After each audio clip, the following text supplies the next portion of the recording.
Oh,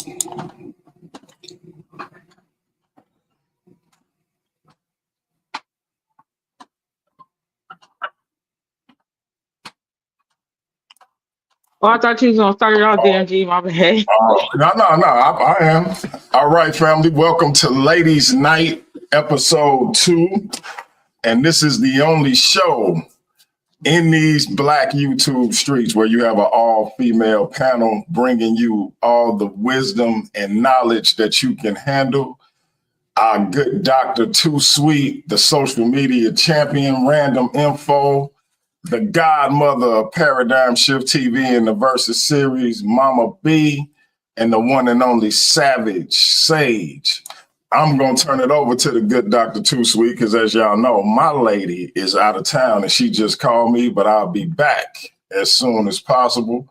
Y'all handle y'all business and we can go ahead and get this show on the road. Perfect. Peace, everybody. Thank you, DMG, big brother. Thank you to all the ladies on the panel for being here. I know we had a little bit of a rough start. Thank you, everybody waiting in the chat or who's going to peep this show later. We appreciate you. Thank you for tuning in. We got a couple things we will be discussing this evening. Got a couple videos to go through. I don't know if we have time to run through the videos, but we're definitely going to discuss. And the videos are related to education, why some women protect sexual predators, and there's another video with a principal who had some inappropriate contact with a student. So as y'all remember, it's myself. We have Sage the Savage here. We have Random Info, and my girl Mika just jumped on too. So we got a full panel. A couple other ladies will be joining us as well. Before we really get started, any ladies, did you have anything to say real quick? Want to say peace to everybody? Say what's up, anything? Just say hi to everybody. How y'all doing out there? What's up? Been a good Sunday today? That's right. That's right. What's good, What about people? you?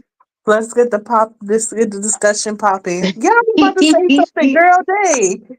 Day. Hey, Sage, you ready? I'm with you. I'm ready to go.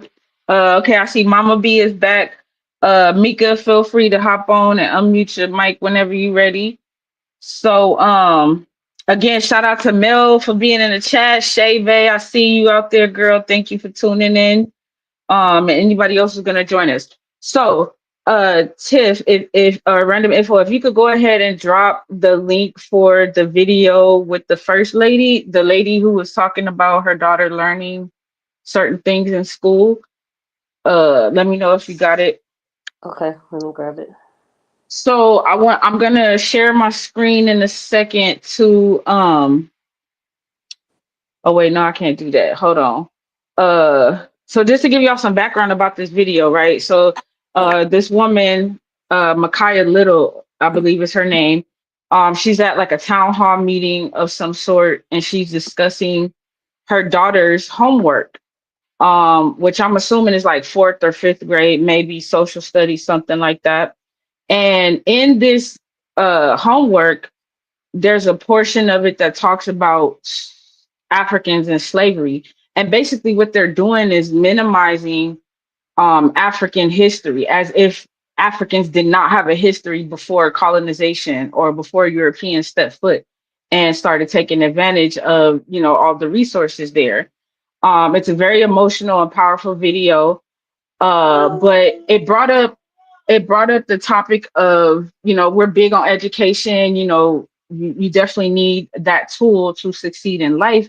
But what do you do when the schools are teaching your children basically a lie? If they're teaching them that slavery was just indentured servitude, or that Africans didn't have a history before colonization, they were just probably maids and servants before then, what would you do? How would you handle that?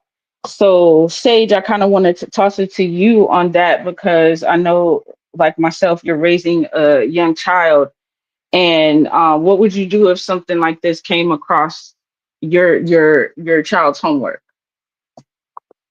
Honestly, I would inquire like, what is this, right?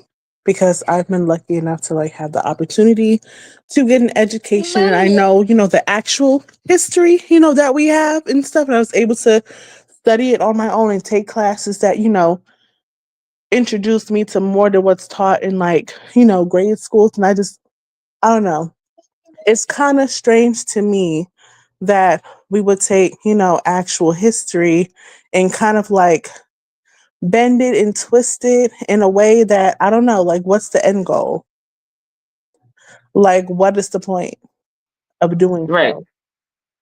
right, definitely. And so I can imagine as a parent, it's got to be frustrating, especially I believe the woman in the video was like she has a degree in like African studies or something like that. So I'm sure it was very offensive to her. Even without that background, I would say it's offensive to any parent. And this is why parents being involved in their children's education is so vital. You need to know what your children are learning, what they're retaining, and making sure that as a parent you are correcting what needs to be corrected if need be. That's just what I say as far as my advice to anyone if they come across this. Give us a second real quick because I wanted to Tiff, was you able to drop the link for the video? I dropped it in the YouTube chat where I could see it myself, but then I don't see it on the screen. Interesting. Let me see, because I want people to be able to, like I said, I don't think we have time to view the entire video because we have a couple other videos as well. But I wanted to at least share that so people can review it. I know the ladies on the panel have already had a look at it. Mama B, did you want to come up and talk about that at all? Your opinion? No. Mika? No. So real quick, I just want to send a shout out to everybody in the chat. I see Big Juju. Thank you for joining. I see the whole effing show. We appreciate you. Big Hem Dog, I see you up there. Thank you again for joining us, tuning in. I don't know how many of y'all in the audience or in the chat have children, but again, we were discussing a video where the woman's child was basically learn a revisionist version of history about Africans and slavery and whether they had a culture before European colonization. And as I was saying, it's very important for us to push education, but we know it's not perfect. We know they're not telling the whole story sometimes. So as parents, mentors, educators, godparents, aunties, uncles, whoever, if you're in contact with children, it's very important that we're teaching kids history and correcting anything that we need to correct. All right, so give me 1 second. I'm really trying to pull up the link again because I don't see it in the chat at all either. I think Mama B is backstage. She was saying pull her up. Yeah, no, she's there. All she has to do is You gotta pull her in. oh, my bad. That's why. Okay, I'm adding you too. Girl, I didn't know. I'm sorry, y'all.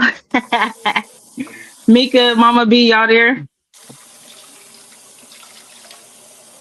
I'm here. Yeah, Can you I'm hear here. me? Yes, I can hear you. What about you, Mika? You Can you there? hear me? Yeah, can you hear me? Yes, thank you. We can hear you loud and clear. So before we move on, I just wanted to start with Mama B. Just what you thought of that video. Do you think that there are ways to combat such an issue? Do you have any advice or anything like that?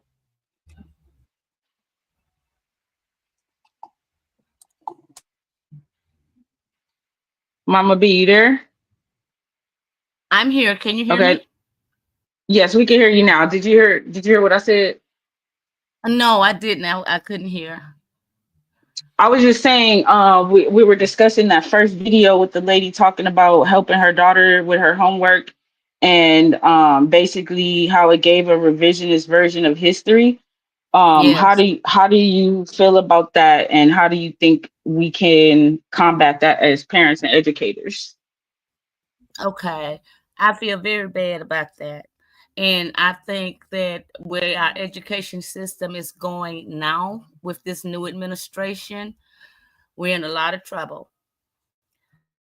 Now they're going to look at without the the education component. You got schools that is definitely going to go back to the charter schools. Now I know, y'all have told me they have the charter schools in California and different places, but in the deep South, that's not the case. The way that those schools run without DEI setting the golden standard of what education system should ascribe to be, it's a free for all because charter schools are only required to follow state guidelines. No two states are going to ever agree on what their standard is going to be. And there's going to be nothing in place that would be able to set a national standard to teach to. So these kids would be, and especially our kids, to be able to get into universities and colleges with ACT, SAT, and all of that. Without some type of structure, they'll never be able to pass the class. And that's why so many of us in my generation were never able to get in college because we didn't have updated educational material. And I see it going back to segregation at its finest. I'm done.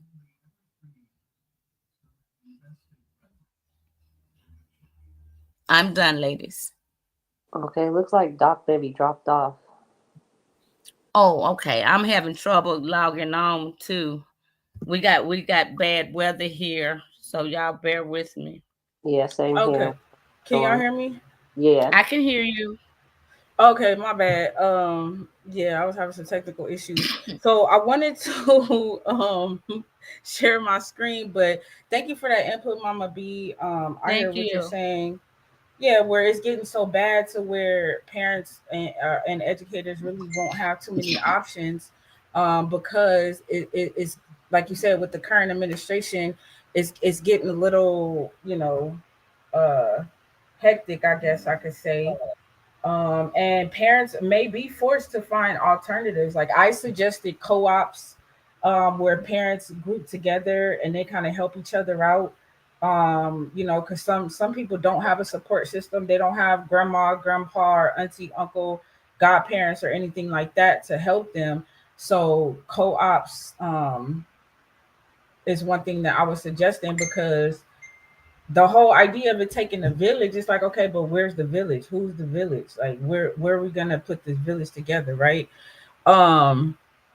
So I was waiting to see if Mika was coming back on, but I guess not. Did we ever get the link in the chat? I don't think YouTube lets you post outside links in the comments. Oh, that's weird. I didn't know that.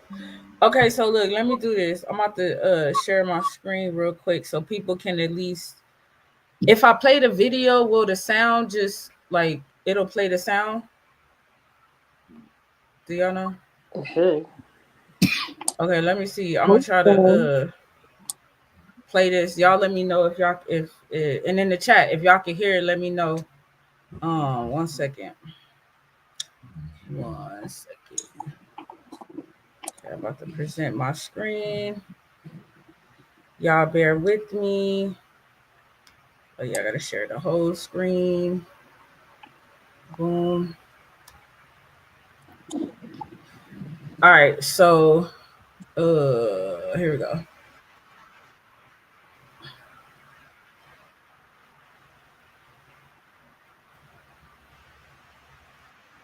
Can y'all hear that? No. Anybody? I'm muted. Is it muted? It wasn't muted. Oh, well, there was something where I had to like share the audio or something. Okay, Oh, okay, I'll yeah. work on that. I don't know. I'll work on that. But real quick, just for time's sake, let's go ahead and move on to the next thing. So y'all can see my screen, right? Yep. Yeah. Okay. So this was a case where the principal was caught on, this is the guy you see on the screen is the principal of, it's like a Christian elementary, I'm assuming. He's the principal, and he was caught on camera abusing one of the students. Like, it was bad. Like, he was sitting on the child. He was like, you know, just being a nuisance to this child, right? And when the cops came to investigate what was going on, the women who worked at that school were almost trying to protect him. You know, the cop was trying to figure out what's going on. They were not being honest with him. They were even, in fact, were trying to call this man to alert him that the police were looking for him. And at one point, the police had to tell them, like, no, why are you calling this man, to let him know that we're investigating him.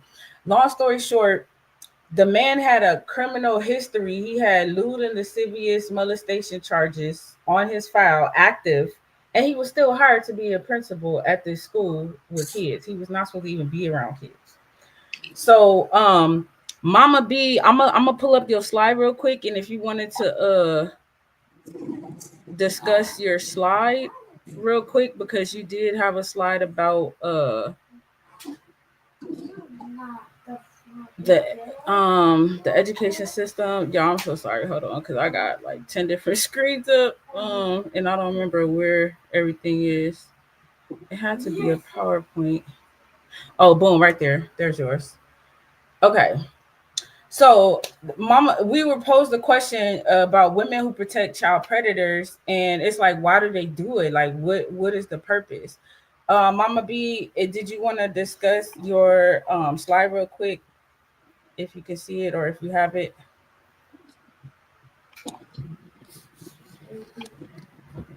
Can you hear me?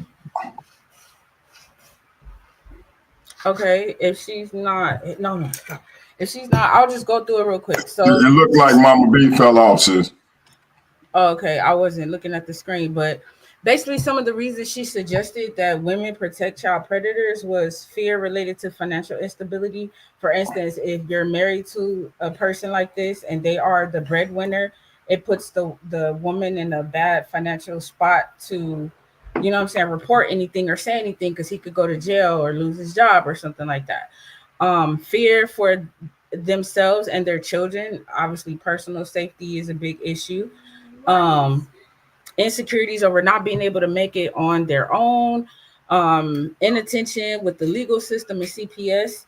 I don't know if you guys know, but CPS and the legal system are literally overburdened with cases of abused children or things that they have to investigate, or you know what I'm saying, anything involving children. So a lot of times things slip through the cracks, unfortunately.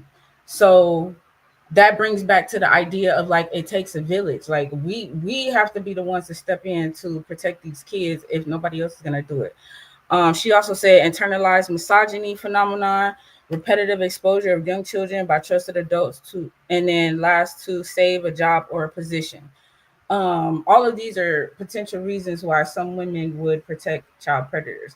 In this video that we were discussing, I personally felt like it was the fact that it's a church organization, and a lot of times people who work in the church are sheltered and protected, even if people know that they've done wrong. So, ladies, did y'all have any commentary on this or wanted to share anything? DMG, anybody? Yeah, so I like what the sister Ray said. She said, I think it has something to do with the feeling, with feeling like having a man is the end all be all.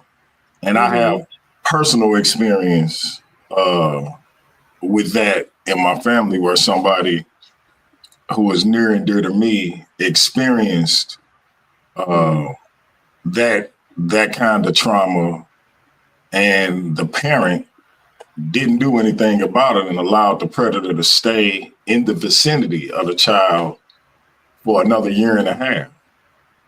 That's crazy. All because, and it wasn't like this individual was a provider It wasn't like this individual was enabling a lifestyle that was something to be aspired to. It was just that sentiment of having a man. And so I think it could be various reasons. I think it's like you said, in church environments, this is the man of God, or the man that God provided. So we supposed to protect him. That young person, be it girl or boy, was being fast or managed and things of that nature. You know what I mean? We start blaming victims, Right. all in an effort to protect this sicko who don't need protection. And so it's a bunch of different excuses that are given by men and women as to why we don't address what needs to actually be addressed and protect who actually needs to be protected. Right. And that sucks because the children are the ones who are defenseless. They, you know, this man on this video looks like he's at least 6 feet, 200 some odd pounds. And you're going to sit your whole body on a child who's probably like 5 feet, 100 and some odd pounds. Like, what? And then the fact that the lady saw the video, saw what he did, and still tried to make excuses for him. Like, I can't imagine. And as an educator, you're mandated to report any child abuse or any suspected child abuse, right? So yeah, it's just beyond me why they would even try to protect this man. Hey, Mika girl, I see you back. Did you have any commentary to add? Anything to say? Yeah, I think I agree with you. As far as the reason why they was protecting that man, you know, it's that church shit. You know, it's like that old school Christian slave mentality.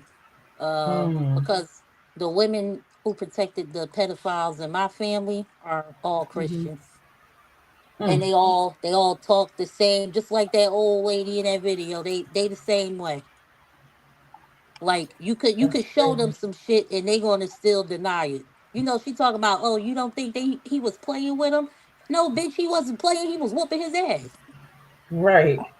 You feel me? Like there's no way that you could construe that as they were horse playing when you got this big grown man sitting on this little child.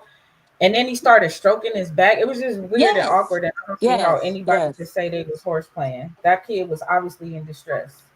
Yeah, them people, like, they're delusional. Like, you can really confront them, show them all the evidence in the world, just like their belief system, and they're going to deny it. They just don't want to. I don't understand their mentality. I really don't. Yeah, I don't think it makes it. There's no logic to it. I think it just goes back to the whole, like you said, religion. People think that, you know, if you just go to the altar and repent, or, you know, pay your tithes or something like that, that the heinous and sick things that you've done are somehow erased, and that's not okay.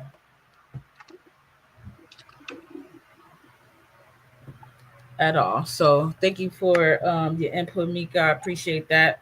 So to anybody in the chat, what do you think could be done in situations like this? Like, do you think that parents should do their own screening of, you know, staff? Because like in that video, they screened him and they saw his lewd and lascivious acts with a child, but they still hired him. So what are parents to do? I think parents definitely need to screen anybody that's going to be around your children. You need to screen them, and even after screening, because see, some people just ain't been caught. So you gotta foster a relationship with your child where they know they can tell you what's being done to them, how they being treated, no matter what, and you gotta make sure you convey that, like, feverishly almost, that you can tell me anything, because it's too many kids that when you find out something happening to them or been happening to them and you ask them why they didn't tell you, I didn't want you to get in trouble because I know what you would have did to this individual, or I didn't want anybody to get hurt or whatever the case may be. And all this pressure is on this innocent child trying to protect all these grown folks because they don't feel they can tell somebody. And that's a problem. So I think parents need to screen the people that's around their kids, but they also have to understand that just because you screen them, something might not come up, and the bastard can still be sick. He just ain't got caught. So foster that relationship with your kids that they know they can tell you whatever, no matter what. Yeah, and Ray just said, I also tell my kids to tell me about any and everything. I don't care if they threaten to kill me.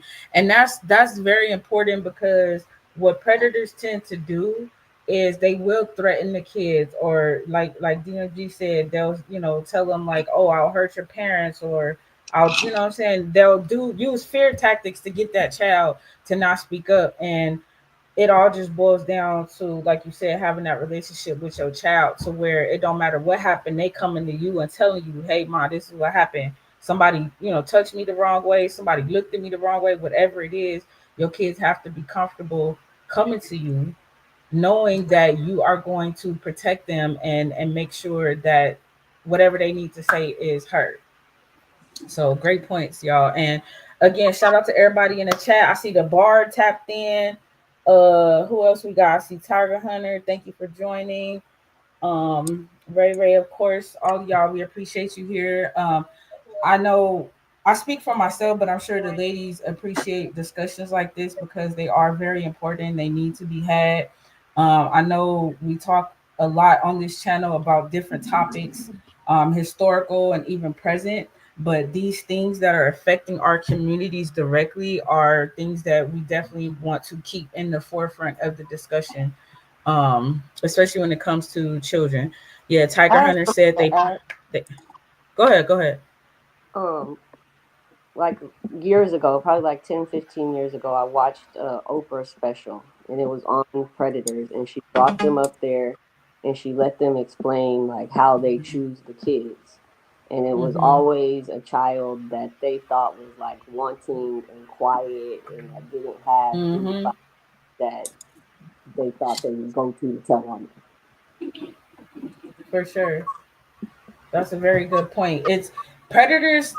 This is the thing. Predators are really good at what they do. That's why they are predators. They know how to choose their victims, and they do it in a almost in a systematic way.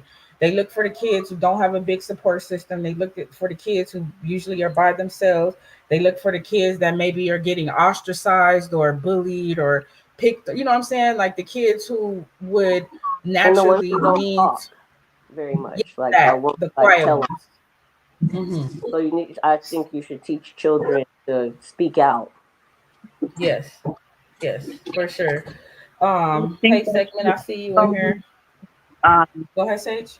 I'm sorry. I feel like you need to also have that relationship with your child that they feel comfortable coming to you about things. I feel like sometimes that us as parents, we're like, we're hard on our kids in a way, right? And they may not be comfortable coming to us about certain things for fear of like being judged or like some feeling of shame or something attached to it, right? So I feel like it's imperative that we as parents like make sure that our child knows that we are a safe space to go to for anything. Even if it's like something that they may think that they should be ashamed of, but like they shouldn't, and it's okay to confide in your parents or any trusted adult, really. Right. No, that's very important. And that also brings up the topic of having a trusted adult around you. Because not to talk too much about my personal experience, but I grew up in the late 80s, you know what I'm saying? So it wasn't really too many safe adults around. Like everybody was doing drugs, everybody was drinking, everybody was like on some like toxic stuff other than maybe the elders, but the elders weren't as available as they probably should have been. So yeah, man, it's about creating that community environment. You about to say something, DMG?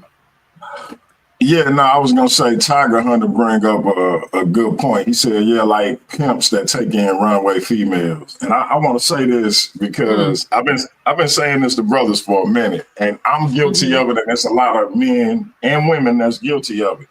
Let's stop making pimps something that's cool, because pimps is one of the worst things a man could possibly be in this world.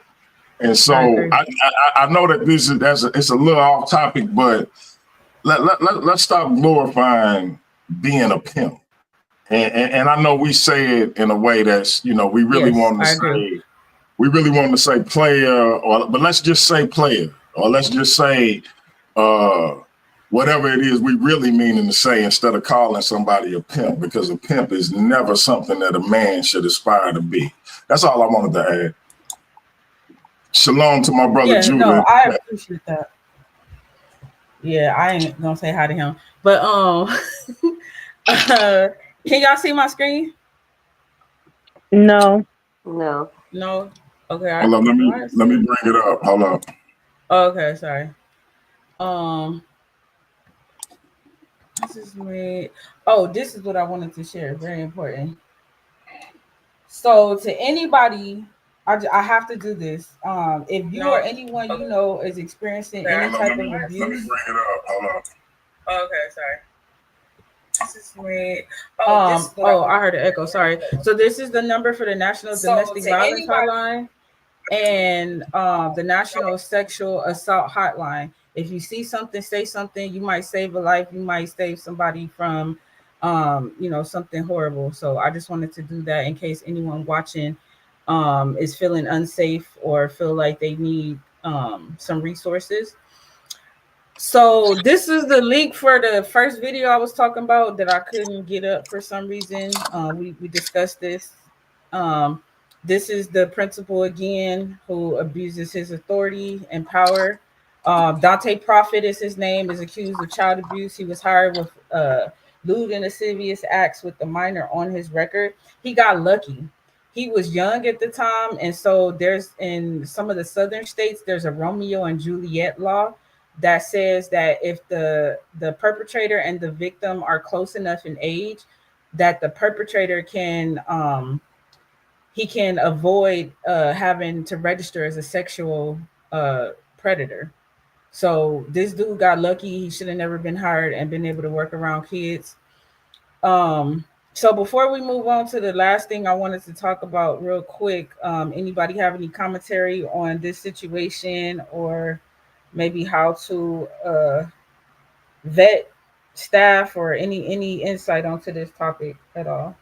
It's not that specific topic, but I just wanted to put out there, if people have kids around like junior high age and you want to get them in like good schools and stuff, there's a program called the Better Chance program. Oh yeah. And then can you share that link? You should be able to share that one. Yeah, it's a betterchance.org. And they put the kids in private schools and boarding schools and different schools that they wouldn't have access to. Yes. Sounds like a very good program. I believe you said your niece went through the program. Your cousin went through it, and she got her master's degree, everything. Like, she's doing it. That's what's up. Yeah, anything that's gonna help the kids like excel or get them out of like their typical situation, I'm 100% for it. So thank you for sharing that, Tiff. Yeah, it's made for like kids of color, to put them in like the schools that they normally wouldn't get access to. Yeah, that's dope. So is it similar to like kind of how Magnet was back in the day, or you think I know this is a specific program, but you think it's kind of similar? Well, I think you get to choose the kids, because like my goddaughter, she went through it too, and she didn't go to a boarding school. She just went to like a private school in the area. So depending on what you do, or they give you access to the different schools, and then you can choose. Okay. Real quick to the chat. Listen, it's a lot going on in the back chat world and everything, but we ain't gonna keep y'all too long. I was hoping that y'all had some commentary on the things that we're discussing, maybe some input, maybe some of your experiences, but y'all funny. All right, real quick. So the last thing that us ladies had kind of talked about, if maybe you haven't heard about this story, there was a 13-year-old girl named Naziah Harris. She unfortunately was being sexually assaulted by her auntie's significant other. I don't know if he was her husband or boyfriend, but unfortunately, the young lady came up missing. It The was weather discovered that is really she. bad. My reception is really bad. Oh, you good, Mama B? We got you. But anytime you want to chime in or join in, just go ahead and say something. And you got the floor. So yeah, this 34-year-old Jarvis Butts, this man in the picture, not only impregnated 13-year-old Naziah Harris, but to this day, her body has not been found. And this is another one of those cases where it seemed like the women around this man were protecting him instead of protecting the children. It's my understanding that he was like a mechanic, so he could like work on cars and stuff. And I was just trying to justify why these women would essentially choose this man over that baby, because she was not protected. The aunties were even like, they basically were treating her like she was a grown woman, like she was competing for something. And it's like, no, this is a child. This is a baby. Anything that she's doing with this man, or potentially allegedly doing with this man, he's orchestrating it. He's 34 years old. So it made no sense for how the women around her handled the situation, or didn't handle the situation rather. And now she's unalived. She's gone. Can't even find her body. Future just destroyed because people chose to protect a man instead of a child. This was in Detroit. And I know this is like not uncommon. This is just what's being reported. It's sad, but it goes back to that whole idea of like, who's going to protect these kids if we're not going to do it. And let me ask y'all this, as ladies. Mm-hmm. How is it that a woman can see competition in her daughter, or in her niece, or in her little cousin, or whoever the child in this situation is? Because let's be clear, you can't give consent to anything sexual unless you're 17, at least 17 years old. So however the scenario went, you can't give consent until you're that age. So whether it was by force or quote unquote, she was willing, which in most instances, let's be clear, if it's a child, how willing can they be? Because again, they can't give consent. How can a woman look at a child, especially one that they share blood with, as competition for a man? It's got to be a mental illness is all I can say, because ain't no way. My mind can't even process that, you know, because I see young girls and those are babies to me. I can never put a child on a platform to even be compared to me, a 40-plus-year-old woman. You understand? So I just don't even know. I don't. I think it's probably a combination of mental illness and low self-esteem.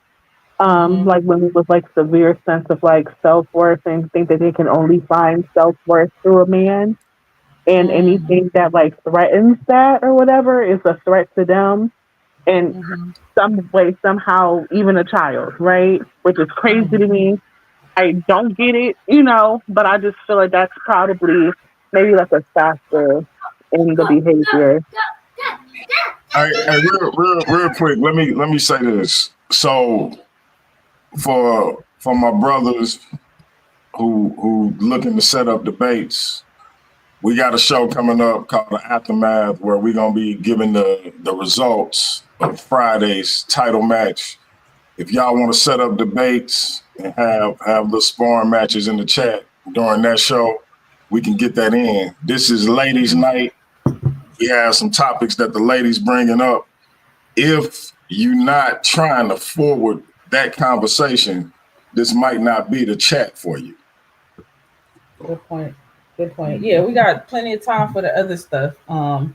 So thank you for that, DMG. This is why we appreciate you and have so much respect for you, all across the board. So Mika, did you have anything to say about the Naziah Harris? I know it affected both of us tremendously just because, certain reasons. No, I don't really got too much to add, but her story is really sad. Her and Kamani, the other little Mm-hmm. girl. And Yeah. they're very similar. I just don't see how, like you said, what are these women doing? Like, why are we not protecting these children? I don't understand it. I just really don't. I Yeah. think it can be Yeah. like your own mother treated you that way, and then you Mm, continue the cycle. yeah. Mm. I That's a good I point. That's imagine true. I imagine for children like Naziah Harris, she was not protected by her community. And when you got a man come along and say, "Hey, they don't give you love, they don't show attention or appreciation. I can do that for you." And so, of course, that child is going to naturally be drawn to this person. So, just quick tidbit about my own personal life. A lot of people know I had my son when I was 17. I met his father when I was 15, and he was 24. And basically, he groomed me for a year or two before I actually ended up pregnant. And more people were looking at me of me being so-called fast than they were of this almost 30-year-old man knocking me up. And he would come pick me up. He would buy me food. He would let me drive his car. Give me money. Exactly. Whatever I wanted. I'm 15, 16 years old. That stuff is like everything to me, right? So he knew what to do to like manipulate my mind, and I think that's what happened with these young girls when they don't have a village. They don't have the way that her aunties That's and the right. grandmother and them was treating her. She was nothing but what is it, the term I'm looking for? She was nothing but prey for that predator, basically. So gotta Well, watch your kids. Dr. Too Sweet. I hear Mhm. what you're saying, and I can definitely relate. And even back in my time, I had the village, but the village Mm. didn't protect me. Mhm. It was family friends who Mhm. was molesting me. And because I Mm. developed, at a very young age, they Mhm. beat the shit out of me for Mhm. being So fat, sorry to hear that. being too Yeah. grown. So, Mhm. it's still a problem even for y'all's generation. Oh yeah, I think it's a never-ending issue. Unfortunately, Never ending. I don't think that there's like a generation that has like more sexual predators than the last. I think that That's right. the more the more we have these conversations though, the more these predators are exposed. The more we advocate for harsher jail sentences or harsher Exactly. punishments. If it was up to me, it'd be immediate castration. You know what I'm saying? But we can't do that. So the legal system Exactly. gotta do the rest. But Hey, man, I was going to ask you, go ahead, Mama B. My I was bad. going to ask, oh, I'm sorry. I was going to ask Dr. Too Sweet and the other ladies if that has ever happened to. Did you find that those victimization that you got was from your family instead of looking at the predator himself that was doing that? That's how it was for me.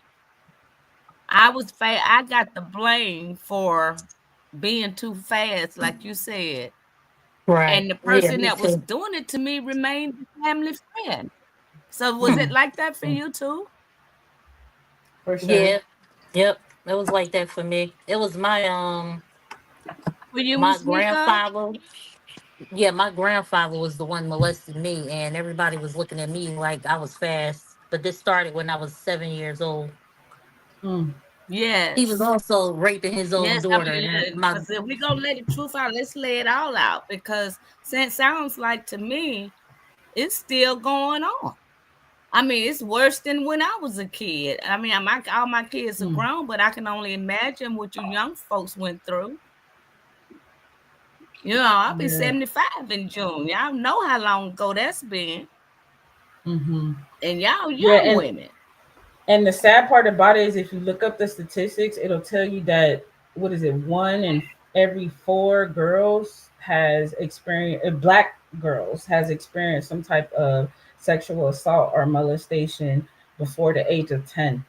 Like, that is crazy. That's 25% of the entire Black population is being exposed, at least that much. So, I yeah, know. Oh, it's a problem.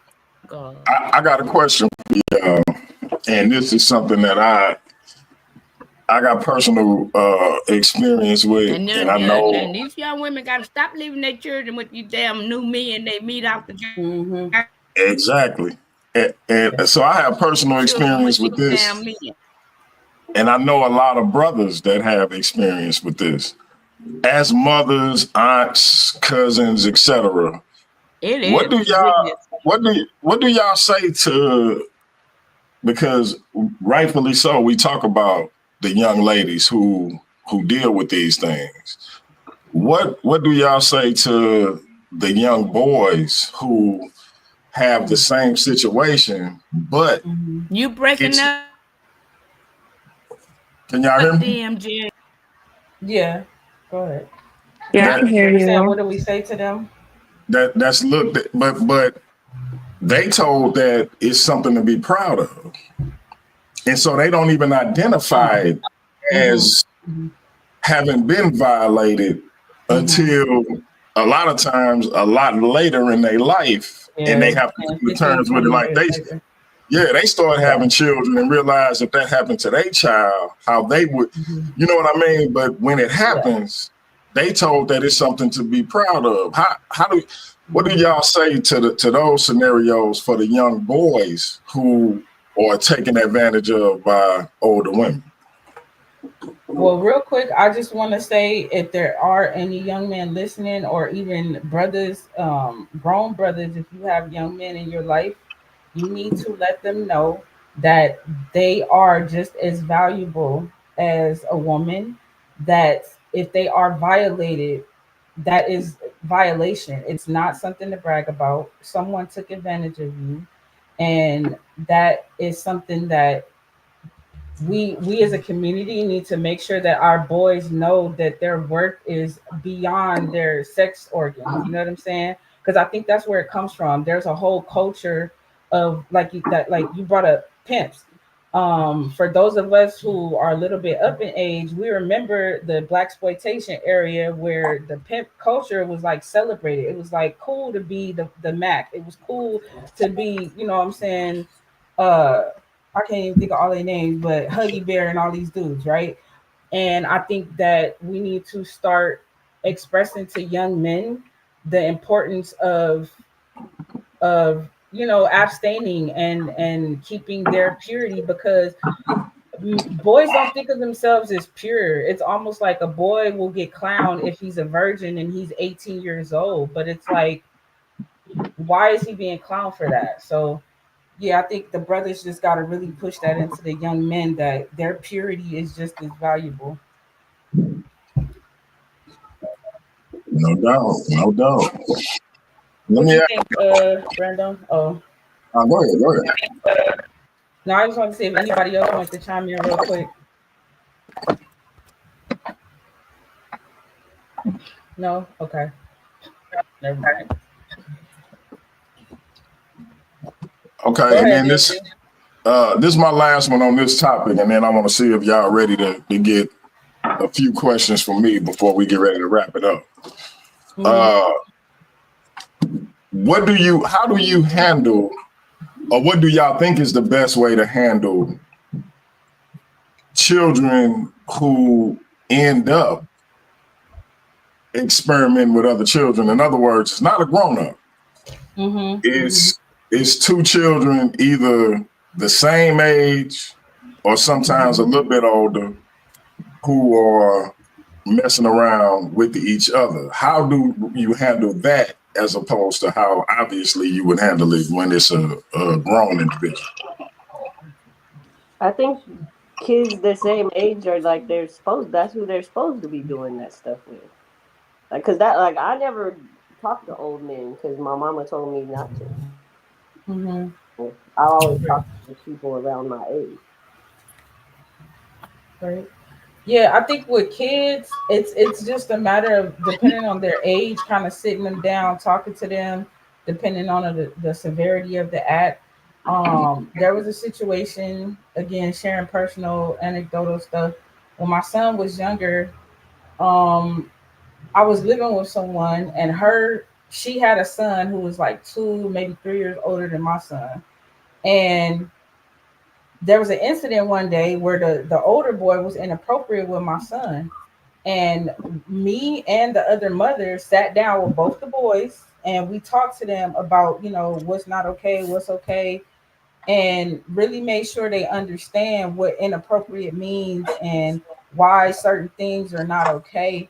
And it never happened again, and I think my son is okay all after the Mm-hmm. fact. But it's very important to just really talk to kids. I think people are afraid to talk to their kids sometimes. They may even be embarrassed about certain things. But this is the only way that they're gonna know right from wrong or how to handle certain situations. So again, back to that parent accountability, man, you can't get past it. I think also making like sex not as taboo as we see it, like Yes. being Oh, like, that was good. Got you too, sweet. And I'm going. Hey, you breaking up, Mama B? If you were saying something, I think Tiffany was Oh, saying I'm something. But go sorry. ahead, Tiff. Is I this think, better? yeah, Mm-hmm. but I think it comes back to Can you like, hear me? teaching them that. Yeah, I was echoing on what you said, and I think Miss Sage can help I me think out she with heard you. this. Hold on. Then that children go through that developmental stage where they're very curious and they want to Mm-hmm. play the game, the doctor nurse game. And when they start showing signs, you're exactly right what you said, Dr. It's time to sit them down and talk to them and let them know and share honest information with them. What's appropriate, Yeah. what's not, good touch, bad touch, all of that.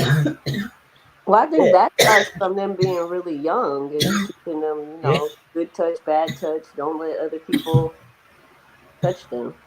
Mm-hmm. Mm-hmm. Yeah, and you were saying, Tiffany, I think that wait, there was a point you was making. Oh, the whole taboo thing, because I was raised by older people, like my great grandparents, great uncles, and them. Right, they didn't talk about sex at all. Like sex was not something to be discussed. And me personally, I remember being like maybe 11 or 12 years old. I went to the library and I sat in the back of the library in a corner and read the book The Joy of Sex. I kid you not. You remember that book from the 60s, 70s? The Joy of Sex? Okay, I'm old, but that's how I learned about sex. Nobody told me anything. So, yeah, a lot of things you gotta talk to your kids about for sure. So, hey, DMG, how are we doing on time? I know we got the results show for Pan and Castle Burgers. Oh, Debate. wow. James Cassell, sister, James Cassell. We good. We okay for now. We got about, I would say, maybe 15 more minutes. If y'all open to answering about 3 questions, we can do that, and then we can get ready to close out. Sure, ladies, y'all cool with that? Yep. Now these Yeah, are no all problem. based on education, and so it veers a little bit off of the topic that we were discussing, but I think that's a heavy topic anyway. So, but definitely something that was needed, and I applaud all the ladies on the panel for tackling it. That being said, my first question is, how has your experience as a Black mother, and if you're not a mother, you're an aunt, you're a big cousin, you're a big sister, you have had to substitute for a mother in some form or fashion, so you can still answer this question.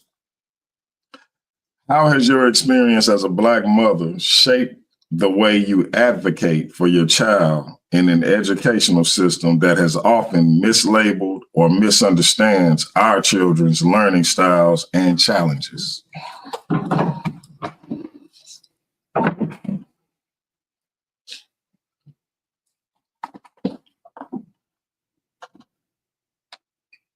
Don't be shy. My bad, my mic was muted. I just was waiting to see if anybody else wants to go because I'll just be talking. But so your questions always have like 3 parts, and my brain only remember like 1 part. So read it one more time. How has your experience as a Black mother shaped the way you advocate for your child in an educational system that often mislabels or misunderstands our children's learning styles and challenges? Okay. Well, for me personally, so I know you and I had kind of had a discussion about, they diagnose young Black boys. They overdiagnose our children sometimes, right? And it really, for me, just all goes back to that parent advocacy. You have to stay on top of what they are doing, where they putting your child. Are they adding classes? Or, what are these classes? Is it really conducive to the child's education, or do they just not want to deal with them? Me personally, I just stay informed. I stay on top of my daughter's, schoolwork. I stay on top of the site council meeting, the parent leadership meetings, all these different things. So I know what's going on, and then I could use that to better guide her in her education. I think that parents sometimes slack on that because a lot of us don't have time, because there was a time when I was working 50, 60 hours a week. I didn't have time to be as involved as I am. But yeah, the parents just gotta do their due diligence. Understood. Anybody else? I agree with parents have to be like on their kids and do their due diligence. I'm a new mother. I've only been a mother for 3 years, and she's not quite like in the, grade school age yet. She's in daycare, but even then, like I'm still on like the curriculum. I'm still being like, what are y'all teaching? Like, oh, what's this? Like, what's that? You know? So as my child grows and evolves and I see more of her, of course I'm gonna be, a little bit vigilant of, what the school has going on. What are they, saying, to my child, like what's being taught? Are they recommending something for her that I think may help her? Or do I have to advocate for more? It just really depends on how things shape out, just due to the state of like my child's development right now. Like she's just not, quite there yet. Yes, Um, really. but I think a big component of it as a parent is like just trying to find, time and, to just inquire about like what's going on in your child's school and like what's the curriculum looking like and stuff like that in parent advocacy. And Because Ray made a good point. Oh, sorry, I thought you were going. Go ahead. and Doc brought up a good point of like some of them like over diagnosing our children. I had to deal with a case at the school that I work in about them trying to underdiagnose the student and like go against like the child's own psychiatric evaluation on what services the child needs. And I'm just like, what? But the mother was really hands on and really advocated for her Yes. child. So I think she'll be able to get the stuff that she needs going further. That's good. I was just gonna say Ray made a good point about learning your child's learning style. Another thing me and DMG were discussing is how like I was a nerd in school for science, math, and all that stuff. My kids didn't take to that. They're the creatives. They excel in the arts. And it's because they have a different learning style than I do. And I had to realize that and adjust myself to that instead of trying to cookie cutter them into one way of learning. You know what I mean? Every kid learns different. So I thought that was a good point that Ray made. I also think homeschooling is an option. I have a Yes. friend, she homeschools her kids, and they do much better that way than at the actual school. So if you're able That's to, I think that's an option as well. for sure. All right. On to the next question. What role do you think systemic racism plays in the overdosing or the overdose? Oh, let me slow down. What role do you think systemic racism plays in the overdiagnosis or misdiagnosis of learning disabilities in Black children, and how can parents communicate pushback?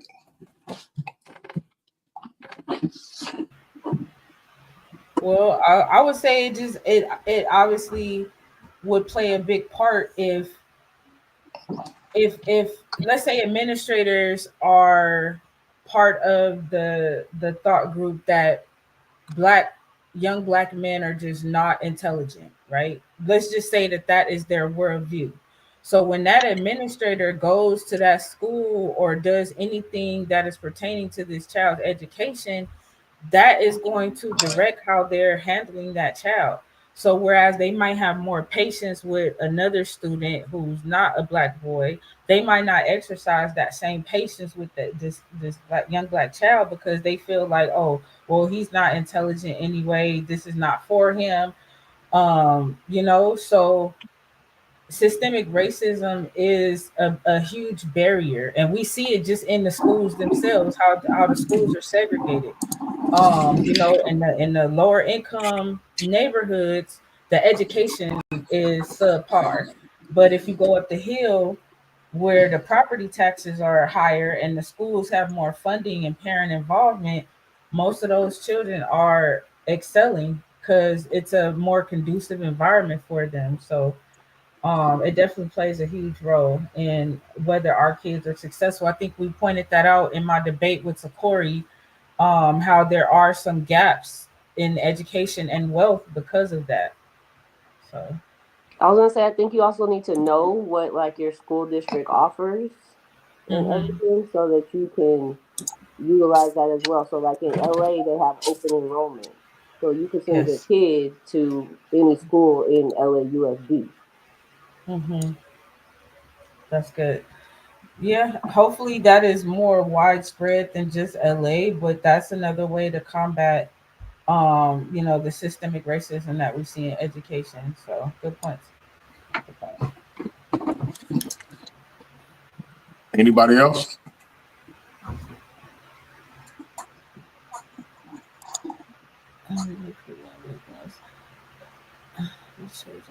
Sorry, I was reading some of the comments. I just want to shout out the chat. Y'all are so dope.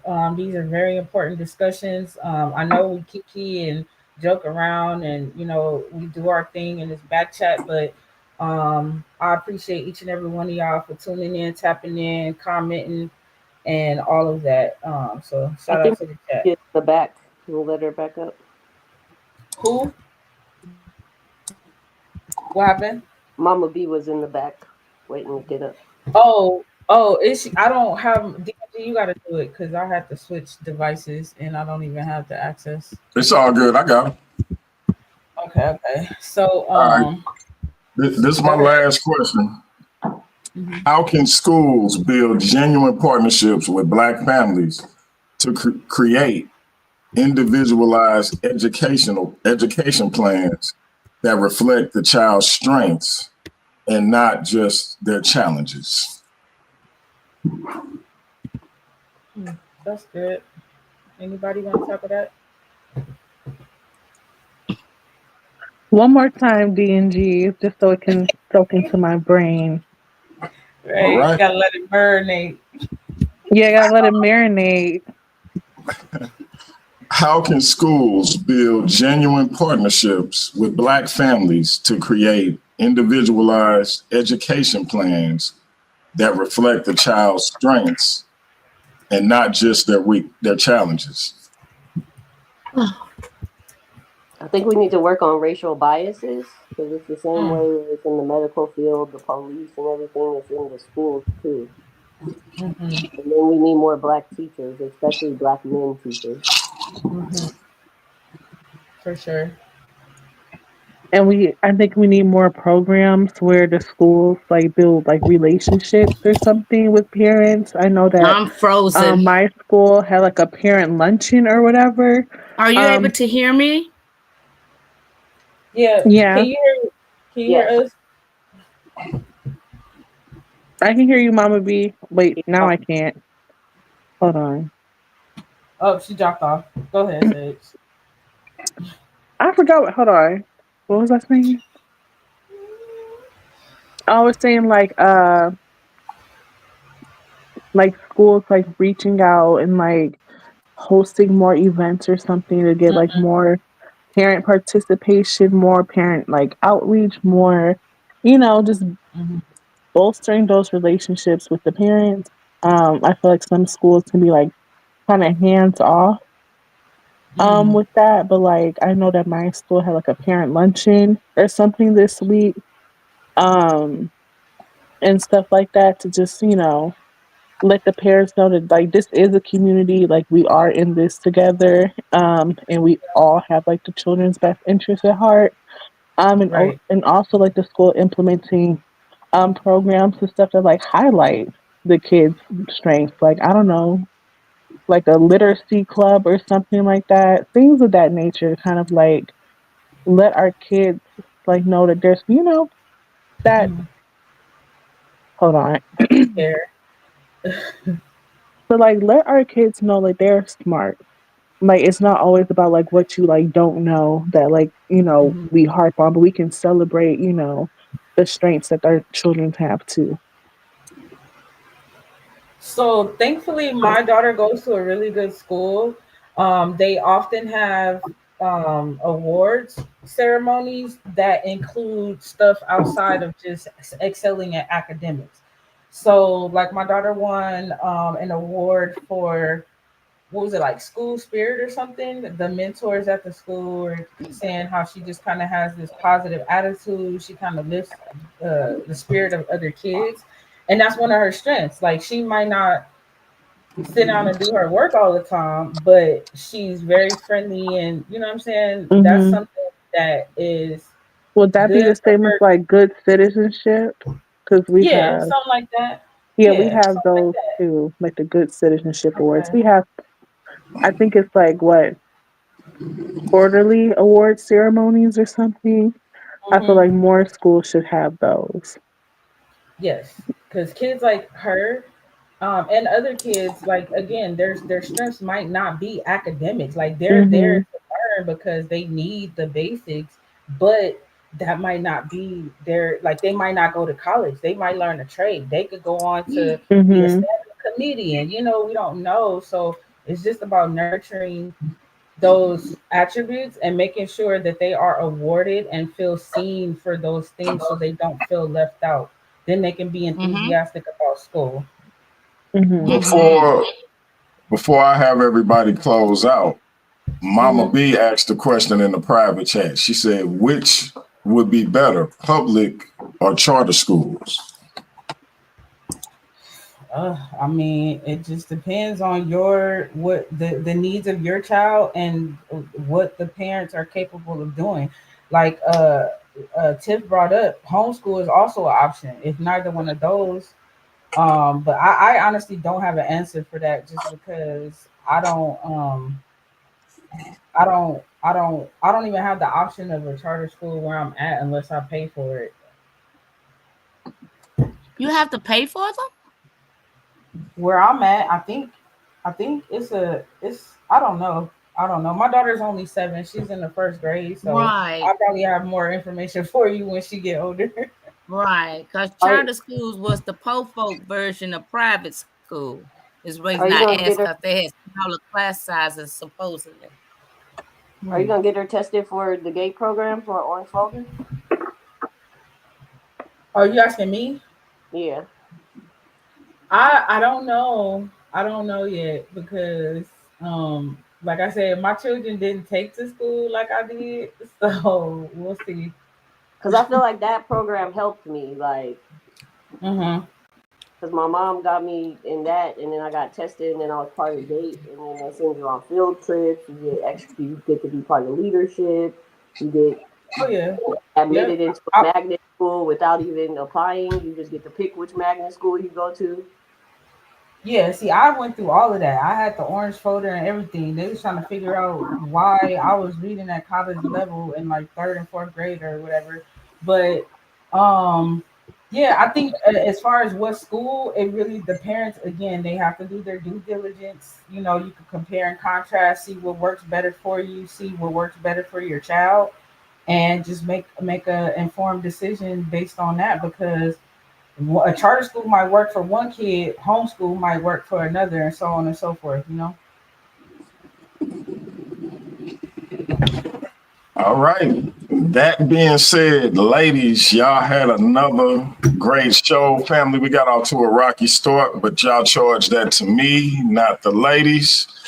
Technical difficulties and all that, y'all know how it go. Plus, you know, your boy always running late. You know, the ladies be on time. They just be waiting for us sometimes.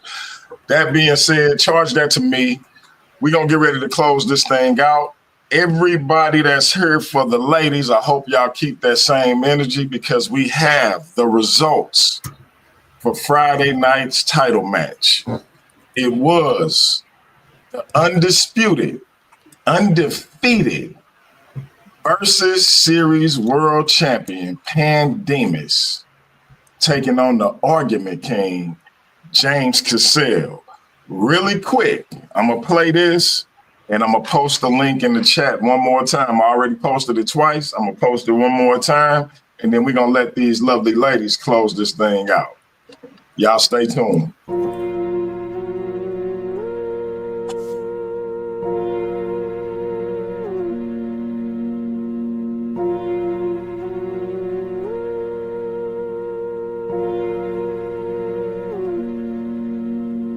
Flexing ain't discreet about it.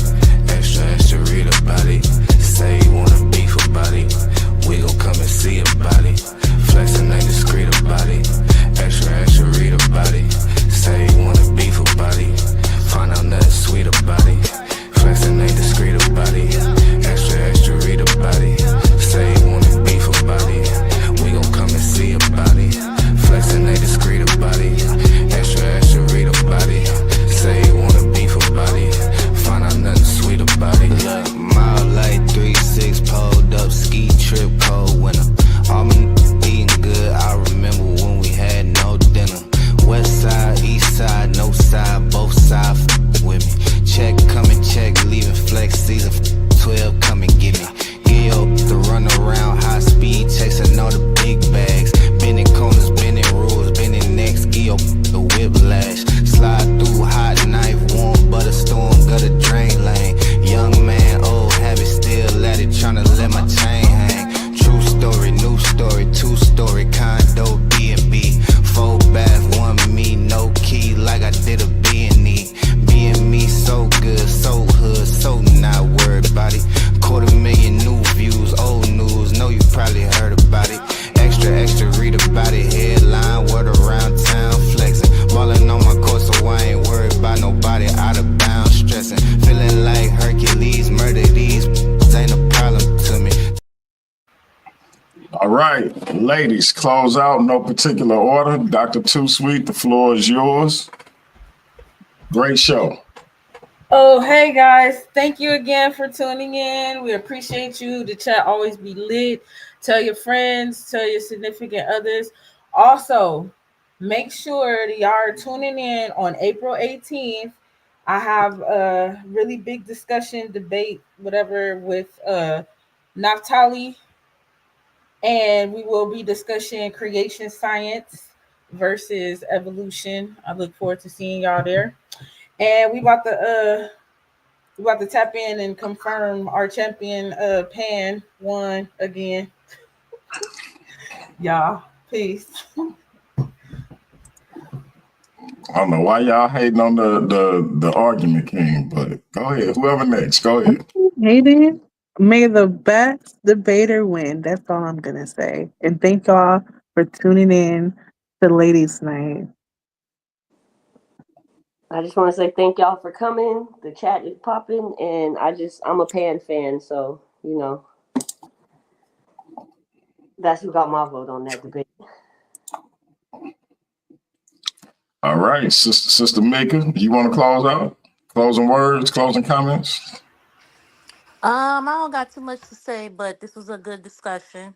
Thank everybody for coming, and y'all have a good night. Thank you for hitting the panel.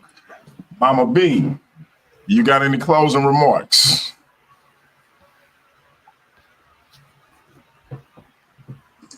Unmute your mic.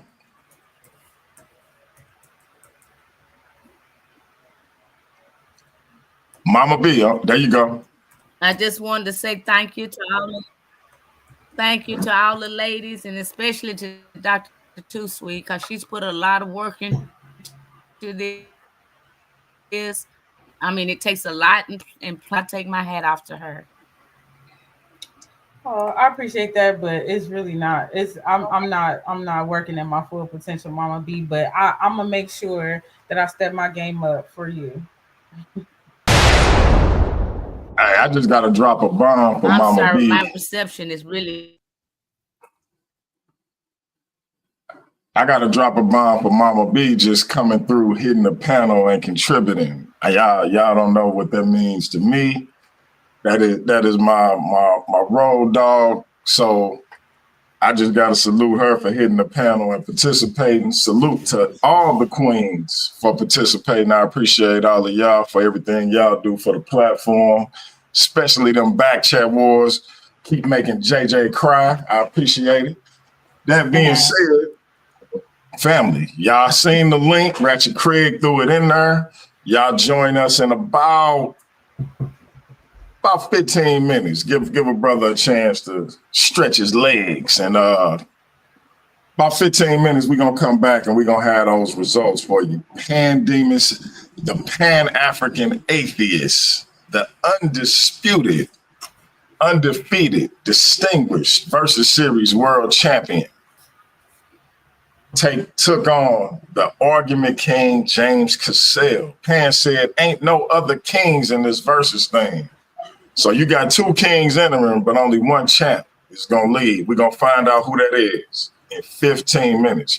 Y'all come back and mess with us. Right now, we're going to leave you with the one and only musical messiah of Paradigm Shift TV 314, Phenom, Neo Love. We'll be back at it again in 2 weeks for episode 3 of Ladies Night. Dr. Too Sweet will be going at it with Neftali. Evolution versus creation. Y'all know I already got the first lady of Paradigm Shift, our social media champion, the good Dr. Too Sweet.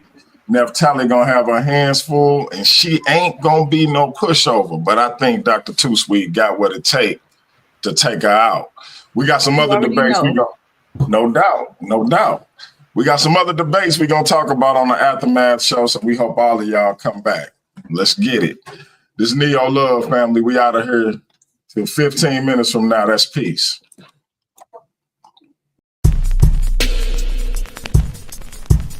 Yeah. I know I got about 30 seconds to make y'all feel it before y'all turn it off these days.